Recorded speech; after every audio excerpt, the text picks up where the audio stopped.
Hello, it's Joe Siegel and Leonard Siegel.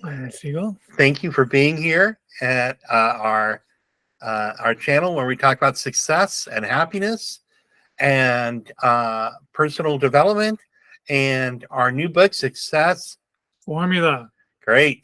And we hope you are happy and healthy and enjoying life and will enjoy this preview of what's going to be in our book about redefining your life, whatever age you are. If you want to start over, you want to recreate your life, you want to reinvent yourself, you want to start a new business, a new relationship.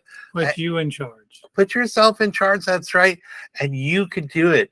You can do it. You have to believe in yourself and love yourself and be compassionate to yourself, and you could do anything. You could start again. You could create a whole new life for yourself, a joyful life. At any moment, you have the ability. We believe in you, right, Leonard? Exactly. And we are here to go ahead and give you the information, the knowledge, the directions so that you can follow through for your life. So let's get started, shall we? Sounds great. Okay. So I have a question for you. Were you ever told you're too sensitive? And maybe along with being told that, you were advised you need to toughen up. There's a great deal of that. 20% of us fall into the spectrum of being an HSP, highly sensitive person. And that's probably best thought of as a trait, a character trait, and not a character flaw.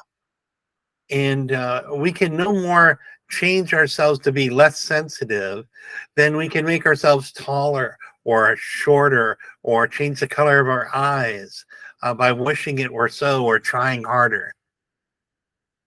It's important to remember that we have a place and value in society, and highly sensitive people make a huge contributions to companies and society, and we tend to be more creative and more innovative because we think less linearly.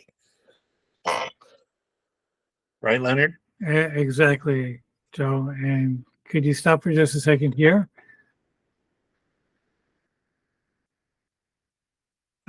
I guess I stopped. I don't know if that's how you pause, but why did you tap me if you didn't have something to say? I told you that if I need you to pause, I will go ahead and tap you to pause the I needed to recording. pause when I needed to finish my thought before. Okay, so at whatever point that you wanted to. I did. I paused. Well, why didn't you start saying something?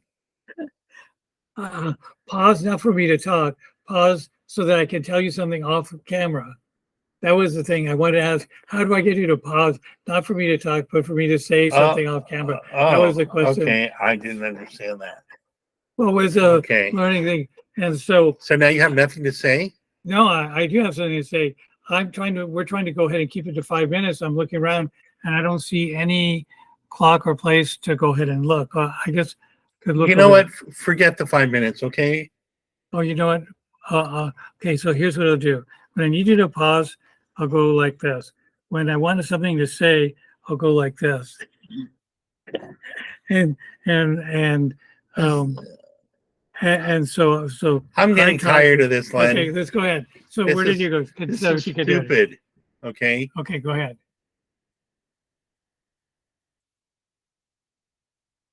Are we still recording? Stop recording. Well, there's some numbers here. Okay. It's important to remember we have a place of value in society. We're highly sensitive people. We make huge contributions to companies and society, and we tend to be more creative and innovative because we think less linearly. We tend to have higher levels of empathy for others as we are sensitive to their emotions and can quickly sense and absorb them, taking them into ourselves. And I know when I go into a room, I can instantly feel the vibe that people have there. And when I'm on the phone, I feel the vibe of the person on the other end of the line. You know, when I was a young boy, I was told, you let everybody push your buttons too easily, Joey. And I thought, why are people always pushing my buttons and picking on me? I mean, why do that? At some point, as we get older, hopefully, we learn to set emotional boundaries with people, and not all of us do so for many years into our adulthood. So, highly sensitive people, I want to tell you this, are not weak. If you're a highly sensitive person, that is not a weakness. You are not weak. You are not broken. We may not be tough in the sense that we are prone to strong feelings and sensitivity to criticism, but we have many strengths. And compassion is one of those strengths. It is a strength. Caring about others and helping them to feel cared for, heard, and seen is a strength, and it's an important one. We tend to be more creative also, and creativity is also a huge strength. Many of us tend to be highly sensitive to overstimulation from loud noises, bright lights, spicy foods, but we also deeply enjoy art, colors, textures, taste, foods, eating, and in certain circumstances human touch, like a massage or a hug. There is no drug, there is no medication for treating HSP. It is not an illness. But often people who have HSP traits see themselves as broken and not fitting in and feel shame and isolation and can turn to using substances like drugs, alcohol, and food and self-medication to self-medicate. But there are things we can do to make life more manageable, knowing that we experience the world in this way that we do. We can give ourselves quiet time, me time, and schedule time to sit, read a book, play with our cat or dog, and go for a walk in the garden, walk in a nurturing, rich environment that is soothing to us. This is not being unproductive, although I know when I do this for myself, my mind always tells me you should be working on something productive. And I want to tell you that taking care of yourself is highly productive. We can get to our appointments half an hour earlier, so we have time to adjust to new people and new environment. There's steps that you can take. So put your me soothing self-care time on your to-do list, on your calendar, if that's what helps you to quiet your and manage your critical brain voice, and see it as if you're getting something important done, because guess what? You are. So maybe that's a good place to stop for here from our reading of our book, Success Formula. And does any of this resonate with you, Leonard? I think it's yes, and I think it's an important thing for people to consider that whether you are a highly sensitive person or not, if you know some highly sensitive people, this information can help you to help them, so that you do some quiet bonding time with them, some quiet time meditating or watching some positive TV or music, and acknowledging the other person's feelings instead of um, just coming across saying, "No, your feelings are not real." Or trying to fix them, Right. Is right? And to just say to validate them, right? right. And say, I hear what you're going through. That sounds difficult. I'm here for you if you want me to be. And to be aware, sometimes people need space, right? Sometimes people need a little quiet space, isolation time, and that's okay, and that's right? okay, and it's also okay not only to not try to fix the other person, but to acknowledge the other person. Just say, "I'm here for you, whatever you need. Take whatever time you need, and we'll talk about it later or whatever." Um, and acknowledge them and just be there for that other person. Help that other person feel heard and supported. And And also, you know, that's really great to show compassion towards other people like that. But we need to practice, if you want to recreate a new life where you have the self-confidence and the energy and vitality to do new things, to break through barriers of fear and doubt, and try new things, meet new people, try write a new book, start a new job, then it's important that you become the kind of person that you would like to be there for you, that you be that person, that you be the caretaker for yourself. That's what this whole me time self-care is, that you learn to start practicing self kindness and compassion, speaking back to yourself, And saying noticing, nice, so say some examples of some nice things to say to yourself. yeah, I'm feeling really scared and upset now, but this is going to pass and I'm going to get through this. Right? It's okay that I'm frustrated and I'm upset that this technology isn't working the way it's supposed to. But you know what? I'm going to figure it out and I'm going to get through this, and people can help me. And I'm good at learning, right? I'm good at learning. And so that's something to remember.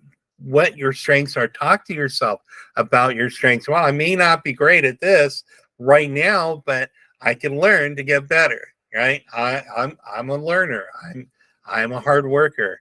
And so to be reassuring of yourself as you're going through what will be difficult times, as we all do, especially if you're recreating your life, you're starting a new career, a new relationship, trying to start a new business, that you learn to be there as a good coach for yourself. Now, yes, it's important to have great coaches in life, in business, in relationships, and physical health. And I recommend that to everybody, to find the best therapist, coach, nutritionist, business mentor that you possibly can, and learn to be that for yourself to the greatest extent possible by developing a voice of inner kindness and resolve. So that's what this. And I want to add in that, generally speaking, that the part of us that is hurting, that's sensitive, tends to be related to our early childhood. And so now that you're more grown up, you have access to all these videos and knowledge, information, training, and just emotional and physical maturity. You can talk to that inner child, the hurting, wounded inner child, say it's okay. Just like to do that for a highly sensitive person, say, I'm here for you. But to say that to yourself, I'm here for you. Everything's okay. We're going to get through this. You are okay. You're doing great. And focus on the things you are grateful for. Focus on your strengths and try and remember good memories that helped you to feel empowered or happy. And then that's the opposite of PTSD. Right. PTSD is reimagining sad things, but the opposite of it, it's called glimmers, where you remember the positive things that happened. And not just, that's great, Leonard, not just remember the positive things, but as they happen, catch yourself feeling good. You know, notice yourself feeling, because you'll notice yourself when you're feeling not good, right? Practice catching yourself feeling good. When you're having fun, you're laughing, you're watching something funny, you're with friends and family having a good time, you're enjoying a good meal, notice it, right? And really be there. Let the dopamine sink in, right? And notice yourself healing feeling good, and take time to just be there with the moment, right? And so I think that's all we have for today, for this episode of from the our book broadcast from our book Success Formula, which we know you're going to love. It's very professionally. Look in the show notes about how to get it. We'll drop a link in the show notes about how you can get it and enjoy it.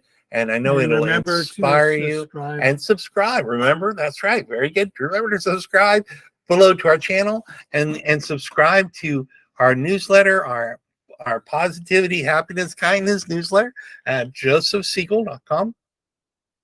It will be in the show notes. And any questions you have or any feedback, let us know. We want to hear about it. Drop it in the comments. Right. Drop it in the comments. So we can share it as a community. Right.